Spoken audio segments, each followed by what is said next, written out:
STA TV, media syiar Islam.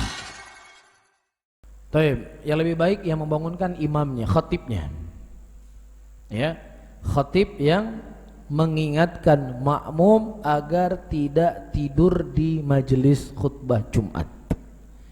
Ya, karena khatib boleh dia berbicara apa yang ada maslahat untuk Jumat. Waktu itu masuk Abdullah bin Umar ataukah Abdullah bin Abbas ke masjid di hari Jumat. Kemudian Nabi SAW mengatakan, "Kum fasalli raka'atain." Bangun engkau, salat 2 rakaat. Ada maslahat. Rasulullah berbicara.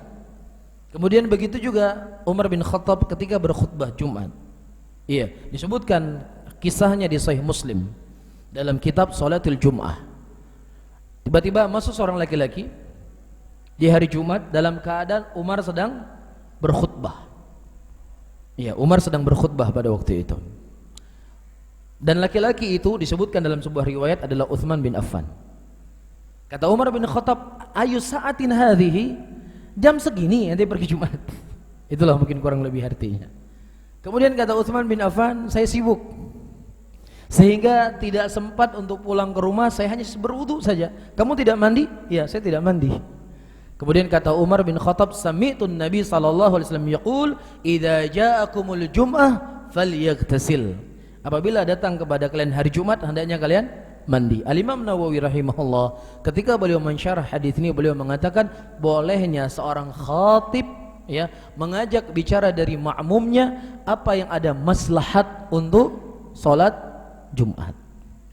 Bisa difahami? Jadi biar khatib makanya khatib juga harus paham fikih.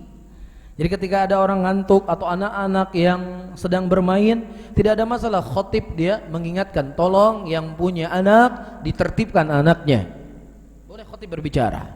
Ya sebagaimana ucapan Nabi SAW dan juga dari perbuatannya Umar bin Khattab radhiyallahu taala anhu. Bisa difahami ya? Adapun kita dengan keumuman hadis dari Nabi SAW cuman sekadar isyarah saja. Rasulullah telah mengatakan apa? Laqad lagaut, kamu telah berbuat hal yang sia-sia. Adapun bagi khatib dia boleh mengingatkan makmumnya.